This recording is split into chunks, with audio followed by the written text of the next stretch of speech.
তাহলে আগের ক্লাসে একটা বস্তুকে কীভাবে আহিত করা যায় এবং আহিত হয়েছে কি না সেটা জেনেছি। এবার আমাকে জানতে হবে যে ওই বস্তুটা যে আহিত হলো, তো ওই আহিত বস্তুতে আধানের পরিমাণ কত। তো তার আগে একটু জেনে নিই আধানের পরিমাপের একক কী। তো আধানের পরিমাপের একক দুটো আছে, এসআই পদ্ধতিতে আর সিজিএস পদ্ধতিতে। তো এসআই পদ্ধতিতে একক হচ্ছে কি, এসআই পদ্ধতিতে একক হচ্ছে কুলম। এসআই পদ্ধতিতে আধানের একক হচ্ছে কুলম, যাকে আমি সি দিয়েও চিহ্নিত করি, সি দিয়েও চিহ্নিত করি, ঠিক আছে। আর সিজিএস পদ্ধতিতে এককটা হচ্ছে ইএসইউ। সিজিএস পদ্ধতিতে একক হচ্ছে ইএসইউ, মানে স্থির তড়িৎ একক বলা হবে, স্থির তড়িৎ একক, ঠিক আছে। তাহলে এসআইতে এর একক হচ্ছে কুলম আর সিজিএসে ইএসইউ বা স্থির তড়িৎ একক। এবার এর মধ্যে যে একটা সম্পর্ক আছে, মানে এসআই পদ্ধতিতে একক আর সিজিএস পদ্ধতিতে এককের মধ্যে সম্পর্ক আছে, ওইটা একটু ভালো করে জানতে হবে। কি না, 1 কুলম সমান 3 × 10⁹ ESU, ঠিক আছে। এই কনভার্সনটা একটু জানতে হবে। তো তার জন্য দেখো আমরা তো সাধারণত কি জানি, ইলেকট্রনের আধান জানি। কি পদ্ধতিতে জানি? এসআই পদ্ধতিতে। এসআই পদ্ধতিতে ইলেকট্রনের আধান কত? এসআই পদ্ধতিতে ইলেকট্রনের আধান কত?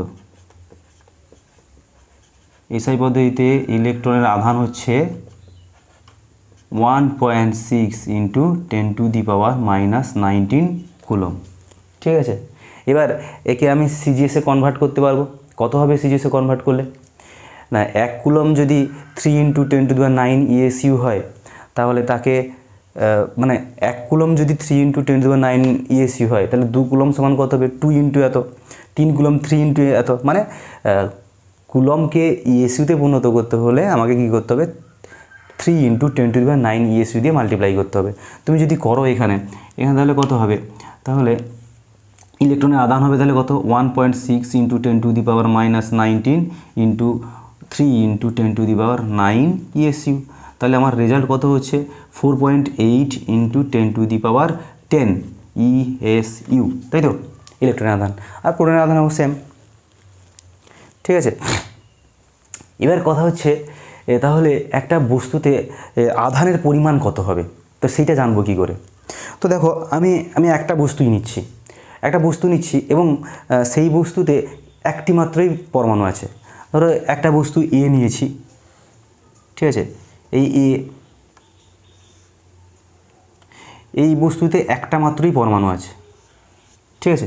এই বস্তুতে একটা মাত্রই পরমাণু আছে। তাহলে ওই পরমাণুটার আধান কত? নিস্তড়িত। এখন তাহলে বস্তুটার আধানও নিস্তড়িত। এবার ওইটার আধান কত হবে? ধরো কোনো একটা পদ্ধতির সাহায্যে এখান থেকে আমি কি করে নিলাম? একটা ইলেকট্রন আমি বের করে নিলাম, তাহলে একটা ইলেকট্রনের ঘাটতি হয়ে গেল, মানে একটা প্রোটন বেশি। তাহলে এর আধান কত হবে? +1, তাই তো। এইটা কিন্তু আধানের পরিমাণ না, মানে কি করা হয়, এটা হচ্ছে একটা সংখ্যা আর কি বলছি। তো যদি দুটা ইলেকট্রন যদি বেরিয়ে যায়, তাহলে আমি কি লিখব? +2, ঠিক আছে। নাকি 3টা ইলেকট্রন যদি বেরিয়ে যায় তাহলে +3 হবে, তাই তো। তাহলে আধানের পরিমাণ কি +1 +2 +3? তাই না, তাই কি না? দেখো ধরো এইখানে কটা? 4টা, ঠিক আছে, 4টা, হ্যাঁ 4টা ইলেকট্রন আর 4টা প্রোটন আছে। কটা? 4টি ইলেকট্রন এই বস্তুতে, মানে যে একটা তো পরমাণু আছে, এই পরমাণুতে কটা আছে? 4টি ইলেকট্রন ও 4টি প্রোটন আছে, 4টি প্রোটন। তাহলে দেখো একটি ইলেকট্রনের আধানের পরিমাণ কত? 1.6 × 10⁻⁻19 কুলম। তাহলে 4টি ইলেকট্রনের আধানের পরিমাণ কত?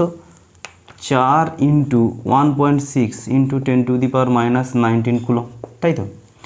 আর 4টি প্রোটনের আধানও একই, কিন্তু এটা মাইনাস হয়, এটা প্লাস হয়। তাহলে কত হবে? 4 × 1. এটা মাইনাস দিয়ে দিই, এটা 6 × 10⁻⁹ কুলম। তাহলে মোট আধানের পরিমাণ কত? 0 কুলম মোট আধানের পরিমাণ। ঠিক আছে, এবার দেখো যখন একটা ইলেকট্রন বেরিয়ে যাবে, তাহলে একটা ইলেকট্রন যখন বেরিয়ে যাচ্ছে তখন কটা ইলেকট্রন হয়ে যাবে? এখানে 3টা ইলেকট্রন হয়ে যাবে। এখানে কটা হয়ে যাবে? 3টা ইলেকট্রন হয়ে যাবে, তাই তো? 3টা ইলেকট্রন হয়ে গেলে তাহলে এখানে কত হবে? 3টা, তাই না? এখানে 3টা হয়ে যাবে। তাহলে এইখানে আমার রেজাল্ট কিন্তু আর 0 হবে না, তখন কত হবে? প্লাস 1.6 × 10⁻⁹ কুলম, তাই না? তুমি ভাবো যদি দুটা ইলেকট্রন বেরিয়ে যায়, দুটা যদি ইলেকট্রন বেরিয়ে যায় তাহলে আর বাকি থাকবে কত? দুটা। তাহলে এখানে কত হবে? -2 নাকি? তাহলে -2, 4 থেকে -2 বাদ দিলে তাহলে +2 ইন্টু, তাই না? +2 ইন্টু এটা। ঠিক আছে, তাহলে আমি দেখছি কি মানে বস্তুটার যে আধানের পরিমাণ কার উপর নির্ভর করছে? সংখ্যার উপরে নির্ভর, মানে ইলেকট্রনের সংখ্যার উপরে নির্ভর করছে। দেখো প্রথমে একটা বেরিয়েছিল, আধান কত হয়েছিল? 1 × 1.6 × 10⁻⁹ কুলম। দুটা ইলেকট্রন বেরিয়ে গেছে, তাহলে +2 × 1.6 × 10⁻⁹ ইলেকট্রন হয়েছে, তাই না? তাহলে বস্তুটার আধান তাহলে কি হচ্ছে? বস্তুটার আধান হচ্ছে এরকম যে যটা ইলেকট্রন বেরিয়ে যাবে, ঠিক আছে, যটা ইলেকট্রন বেরিয়ে যাবে তো সেই পরিমাণ ইলেকট্রনের আধান যা হবে বস্তুটার আধান তাই হবে। বা আরও বলতে পারি, আবার যদি এটা এরকম বলো, এখানে 4টা ছিল, আমি ধরলাম প্রথমে কত হলো? এখানে 5টা এলো, কটা? আর একটা ইলেকট্রন বাইরে থেকে এলো, মানে এখানে যদি 5 করি তাহলে এখানে কত হবে? -1 ইন্টু এটা হবে। ঠিক আছে, যদি তুমি এখানে যদি 6টা ইলেকট্রন দাও তাহলে এখানে -2 হবে, তাই না? মানে তুমি একটা বস্তুর আধান মানে কতগুলা ইলেকট্রন বেরিয়ে গেল বা কতগুলা ইলেকট্রন ঢুকলো, ঠিক আছে, তাদের যে মানে সেই পরিমাণ ইলেকট্রনের যে মোট আধান সেটাই হবে কি আধান? বস্তুটার আধান। ঠিক আছে, তাহলে দেখো বস্তুটার আধান তাহলে কি হচ্ছে? তাহলে 1টি ইলেকট্রনের আধান হতে পারে, 2টি ইলেকট্রনের আধান হতে পারে, 3টি ইলেকট্রনের আধান, বা 100টি ইলেকট্রনের আধান হতে পারে, বা 1000টি ইলেকট্রনের আধান হতে পারে। কী বললাম, বুঝতে পেরেছো? মানে তাহলে বস্তুটার অ্যাকচুয়ালি এই যে বস্তুটার আধানটা তাহলে কি হবে? ইলেকট্রনের আধানের উপর নির্ভর করে। মানে একটা বস্তুর সবচেয়ে কম আধান কত হতে পারে? একটা বস্তুর সবচেয়ে কম আধান হতে পারে কত? যখন 1টি ইলেকট্রন ঢুকবে বা বেরোবে, মানে প্লাস মাইনাস 1.6 × 10⁻⁹ কুলম, এটাই তো। ঠিক আছে, এর থেকে বেশি কত হবে? এর থেকে বেশি হবে +-2 × 1.6 × 10⁻⁹ কুলম, তাই না? মানে মোটামুটি তুমি দেখতে পাচ্ছ যে একটা বস্তুর আধান ইলেকট্রনের আধানের পূর্ণ গুণিতক হচ্ছে। মানে তুমি যা খুশি আধান পেতে পারো না, ঠিক আছে? আধান কতটুকু পাবে? মানে একটা বস্তুর আধান সবসময় কী হবে? ইলেকট্রনের আধানের পূর্ণ গুণিতক হবে। মানে 1 × 1.6 × 10⁻⁹ কুলম হতে পারে, 2 × 1.6 × 10⁻⁹ কুলম হতে পারে। হাফ ইন্টু হবে না, এই যে হাফ × 1.6 × 10⁻⁹ কুলম হবে না। তাহলে কি করতে হবে? হাফ পরিমাণ ইলেকট্রনটাকে বেরিয়ে যেতে হবে। কিন্তু ইলেকট্রনটা তো আর অর্ধেক, মানে ভাঙা যায় না এরকম, ইলেকট্রন তো অখণ্ড, ইলেকট্রনকে তো আর ভাঙা যাবে না। তো তাই জন্য কি হয় না, এটা হয় না। ঠিক আছে, তাহলে একটা বস্তুর আধান কত হয়? বস্তুর আধান কি হবে? বস্তুর আধান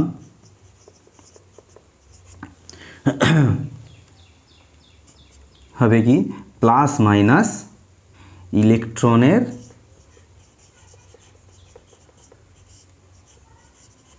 আধানের পূর্ণ গুণিতক।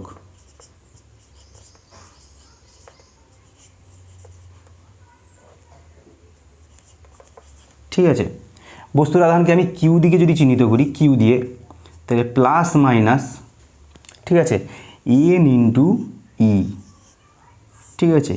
এই যে এনটা হচ্ছে পূর্ণ সংখ্যা, মানে 1 2 3 4 পূর্ণ সংখ্যা, ঠিক আছে।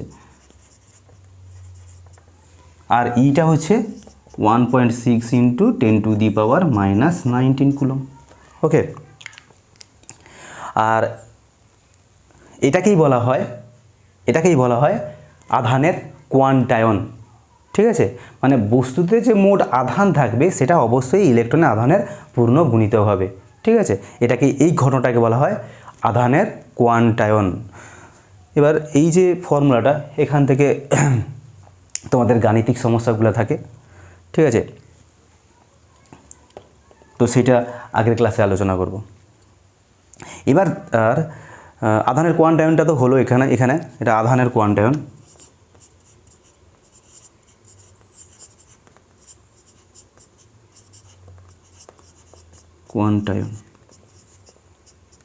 ঠিক আছে, এটা আধানের কোয়ান্টায়ন।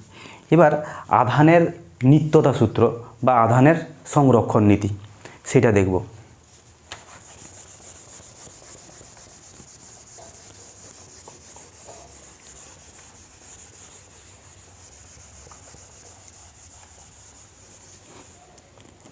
আধানের কোয়ান্টায়ন, আধানের সংরক্ষণ নীতি বা আধানের নিত্যতা সূত্র। আধানের নিত্যতা সূত্র,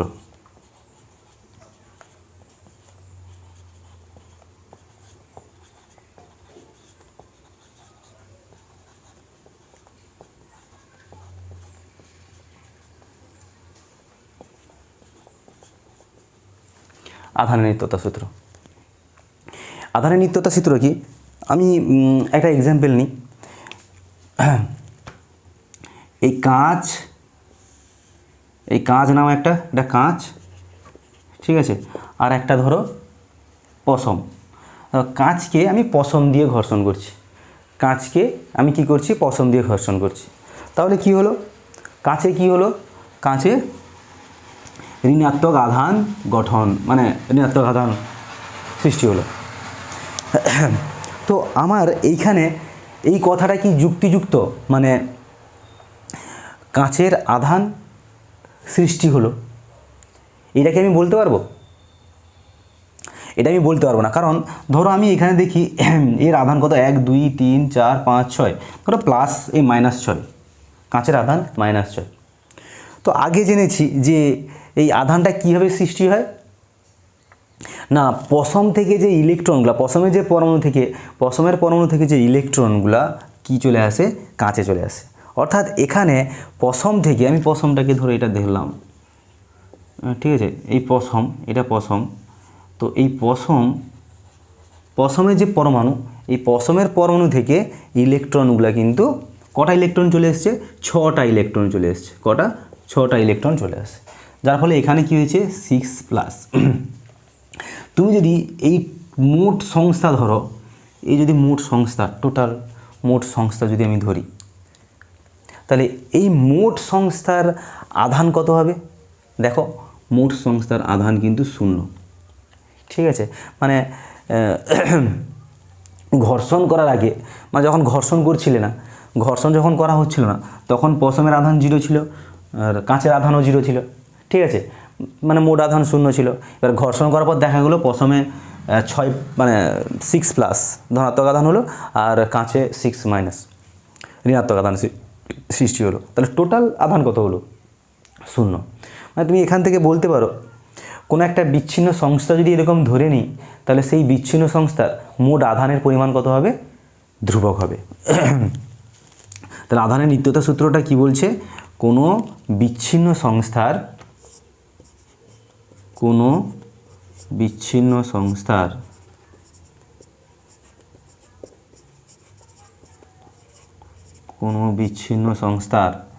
মোট আধানের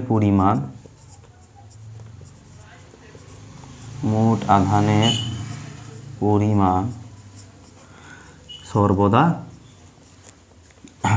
ধ্রুবক থাকে। অর্থাৎ